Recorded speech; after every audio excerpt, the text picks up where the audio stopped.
የዚህ ቤት ልጆች ሁላችሁም ስነ ስርዓት አጣችኋል። በተለይ ወጉና ሶሲ እናንተን ወስዶ 2 ኪሎ ቡና የሚሰጠኝ ሰው ባገኝ። ቡና እንጠጭባቸው ነው እንዴ? እዛ አንተም ያውነ ግፋ ቢል 5 ኪሎ ብታወጣ ነው። እናቴ ምሳሌ ሁሉ ከቡና ነው ስራሽን የምታስተዋውቂ ነው የሚመስል። ከነገ ጀምሮ የዚህ ጉድ ቤት መንፈስ እንዲወጣ ንስሐ አባቴን ጠርቻችኋለሁ። ልክ 12 ሰዓት ይመጣሉ። እያንዳንዳችሁ 12 ሰዓት ተሰብስባችሁ እዚህ ቤት እንድትገኙ። 12 ሰዓት ግን ኩኩለ ላይ ትንጋለች። እኛ 2 ሰዓት ስለሆነ ችግር የለም እንነሳለን። እኔ እንደውም ነገ 11 ሰዓት ነው የምነሳው። 11 ሰዓት 11 ሰዓት ገብቼ ልተኛ። ተኛ።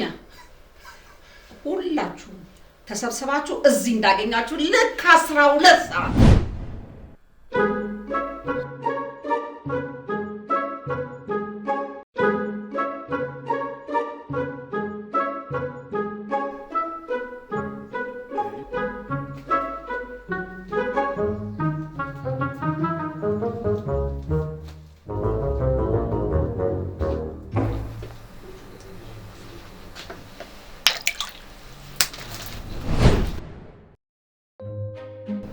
እንደው ይምጣት እንጂ እንደው አለቀውም አናቱን ነው የምፈነክተው። አንቺ ደግሞ ከሄደ በኋላ ምን የምታስተውሽው? ቆይ እኔ እንዴት ልገምት? ያንን የመሰለ ሱፍ የለበሰ ጉምልል ያለ ቆንጆ ሰውዬ እንደው ከኔ ይሰርቃል ብዬ ላስብ እንዴ? ሱፍ የለበሰ ሁሉ ሀብታም ነው እንዴ? ማለት እኮ ይኸውልሽ ባንክ የሚሰራ አለ አይደለ? እንዴ ዝንጥ ያለና እንደዛ እኮ ነው የመንግስት ሰራተኛ እንዴ? ኧረ የመንግስት ሰራተኛ ይኸውልሽ ሀብታም ወር ጠብቆ የሚተዳደር የመንግስት አንቺ ደግሞ ለራሴ ተቃጥያለሁ። ተይኝ በቃ። ስንተኛ ክፍል ነሽ? የመንግስት ሰራተኛ ነኝ። ሱስ ስለለበስክ ነው የጠየኩት።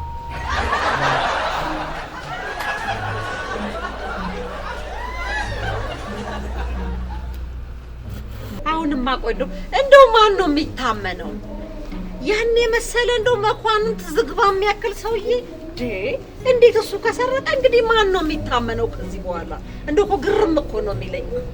ካልጠጣ ስትዩ ግን ሰምቼሻለሁ። ደግሞ ከገንዘብ ሰው ይበልጣል አይደል እንዴ ወንድሜ? አዎ ዘንድሮ እኮ አይታወቅም። ያው ቤት ቦርሳውን ረስቶ ይሆናል ወይ አንዱ ላይ ወስዶበት ይሆናል። ኧረ ዝም በል ቆይ ብቻ ይምጣው። ይኸው በዚህ በጀበናው አናቱ ላይ ነው ማፈላበት። ሰውዬው ሊበርድ እኮ ነው። ደግሞ ብሩ ሳይዘረፍ አይቀርም።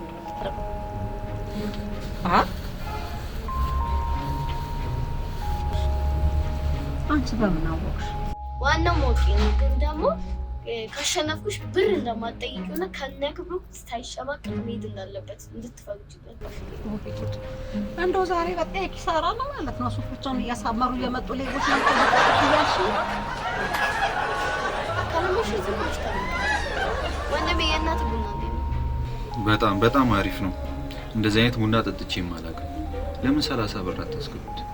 ትወና ላይ ጎበዝ ማለቴ አክተርና መሰለኝ። አዎ እንዴ ታዋቂ ስም ነው። ያየኝና ካልጋበዝኩ ነው የሚለው። እናንተ ራሱ እንዴት እኔን አለማወቃችሁ ግራ ገብቶኛል። በዛ ላይ ደግሞ ባንክ ቤት ነው የምሰራው።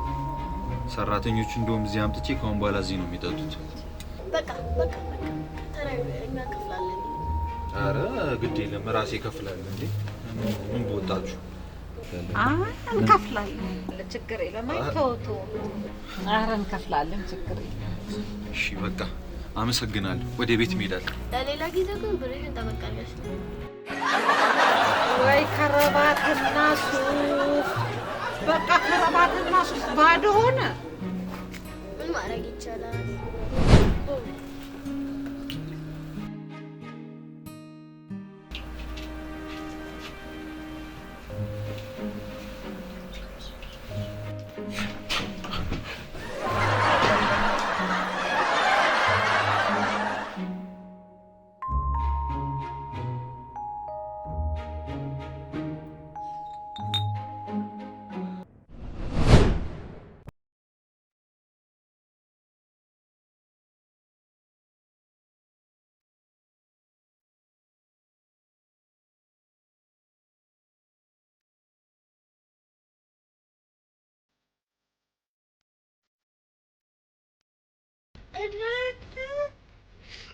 ውድ ቤተሰቦች እንዴት አመሻችሁ?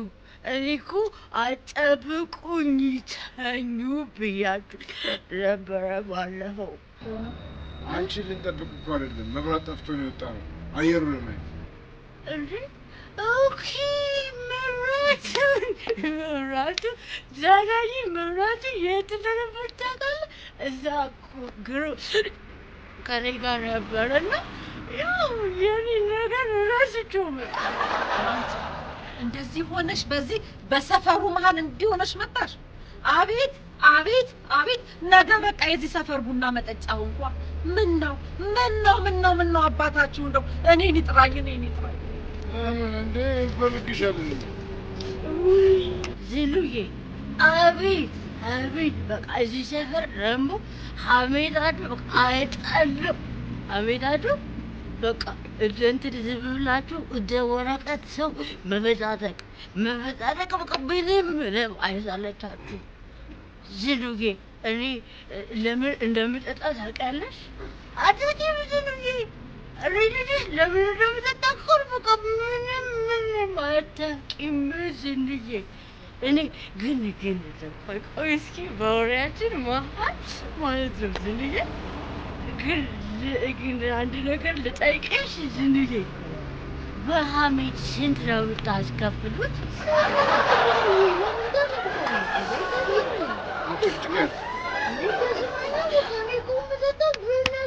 እየሰማችሽ ነው? በእናንተ ሐሜት ምክንያት ነው የምጠጣው።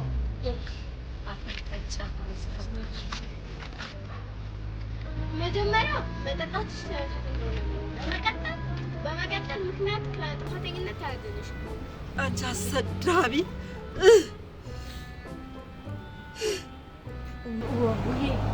ወንድሜ በእናትህ በጣም እያቃተኝ ስለሆነ እስከማደርግብኝ ሁሌ በነፃ ልደርስ። መብራት መጣ። የስ ዝምዬ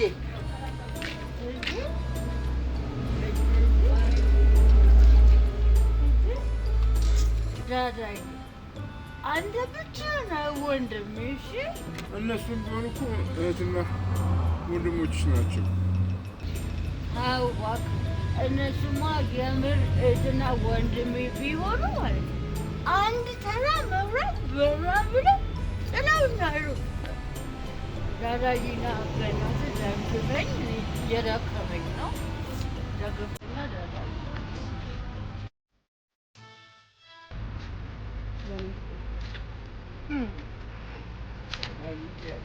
ለምን ትጠጫለሽ? ባትጠጪ ኖሮ እኮ አትሰክሪም ነበር። እኔም አልሸከምሽ። ስትሸከምሽ ደግሞ ደክሞኛል። በእናትህ አንተ ንግግር እራሱ ያሰክራል። አንድ ነገር ያስቸግራል። ምንድን ነው? የምችለው እኮ ነሽ። እዛ ከአስፓልት ተሻግሮ አስፓልት ተሻግሯለሁ። እሱ ጋር ካለው ግሮሰሪ 2 ቢራ ይዘህ ትመጣለህ። እሺ መጀመሪያ ግቢያ እገባለሁ። በቃ እኔ እኮ የተለወጥኩት በዚህ ነው። በቃ እኔ ሄጄ ግሮሰሪ አጠጣም፣ ቤቴ ግን ጠጣል። እሺ በደንብ ደግፈኛል። ደግፍሻለሁ። እኔ እያለሁ አትወርቂም።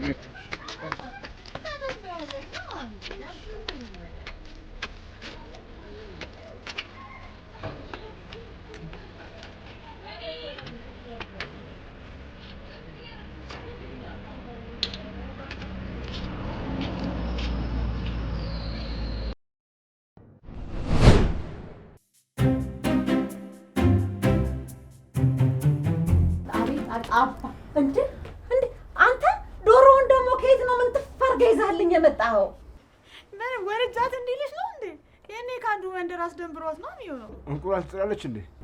እንቁላል ትጥላለች ይችላል። እቺ ዶሮ የፊልም ጥበቤን ያሳየውባት ዶሮ ነች።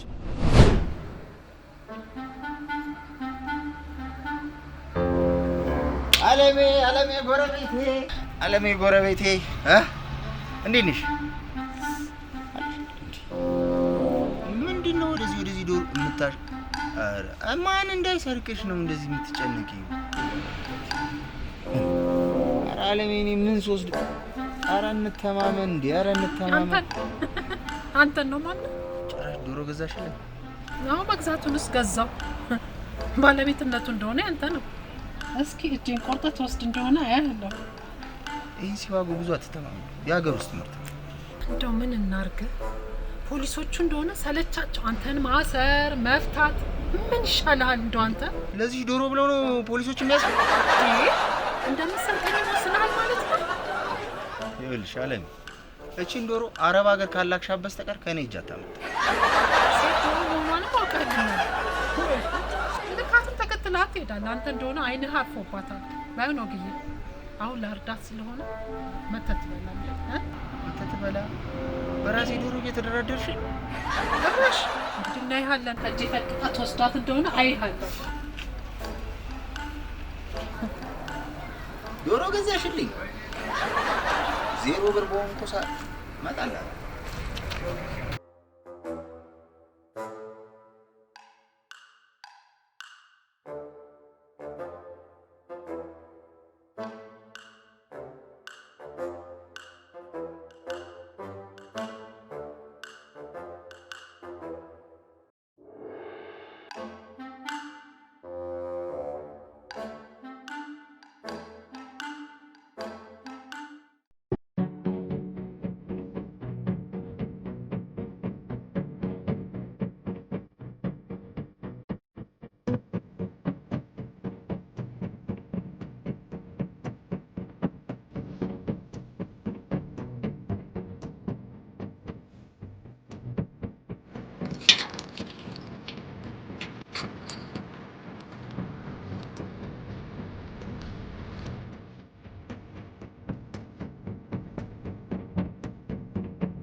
ከአፍሪካ እዚች ምራቅ ላጥ አድርጎ የሚሰርቅ ነው ልጄ።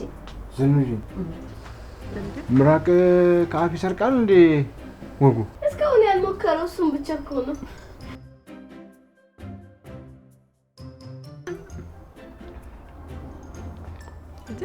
አንተ ምን እየሰራ ነው? ምራቄ እንዳይሰርቀኝ ነው።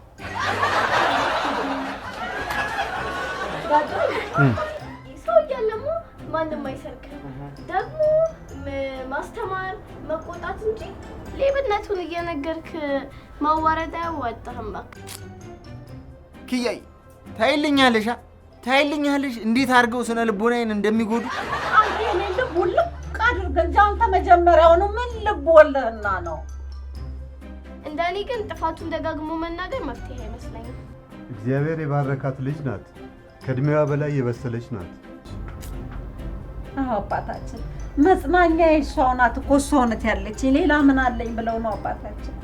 ኧረ ቆመናል ጋይስ። እንዴ ምንድነው የሚሉ ሰዓት? ይኸውልህ እቺ ጓደኞቿ አግብተው ወልደው ድረው እዚህ ከኔ ጋር ደባል ሆና የተቀመጠች ቆሞ ቀርናት ነው ሙሉት። ኧረ ዝንዱዬ ኧረ ተይ እንዴ ምን ሆነሽ ነው? ጭራሽ እኔን መውለድ ምናምን ብዬ ማለት ኧረ ተይ እንዴ ትቀልጃለሽ እንዴ?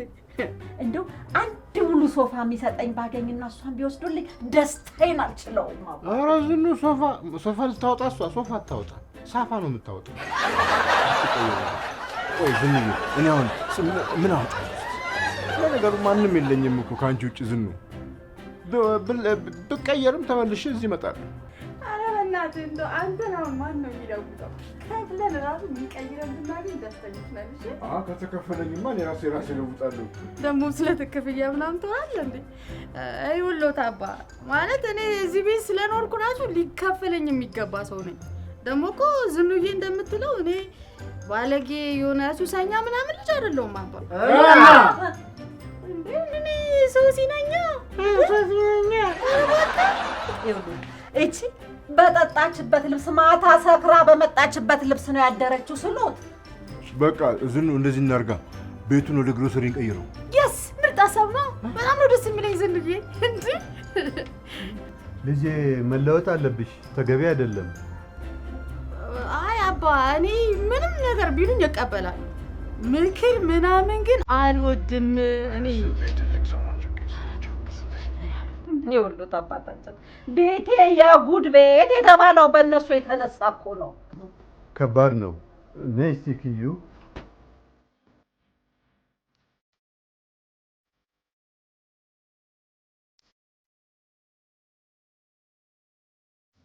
አባታችን በዚህ በአንድ ጆግ የዝሬት መንፈስ ይወጣል ብለው ነው አባታችን። ፍርዱንማ የሚያውቀው እግዚአብሔር ነው።